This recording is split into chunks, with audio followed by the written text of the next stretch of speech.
In this video, I'm going to show you guys the easiest way to fade in and fade out a video in Davinci Resolve 16. Let's get started right away.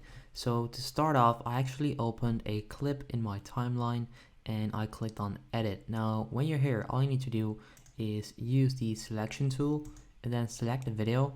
Now, once you select the video, you'll see these two, I'm not sure what these icons are, but you'll see two gray/white icons at the end of both sides, and you want to simply go to that, and then you can actually select it, and you can then drag this all the way over to the other side if you want to. But this is a fade out, and then if you do that right there, it's a fade in. So you can decide how long you want to do this for. Let's just do it like this. It's probably not the best video to do this with, but it shows you that it works. If I now click play,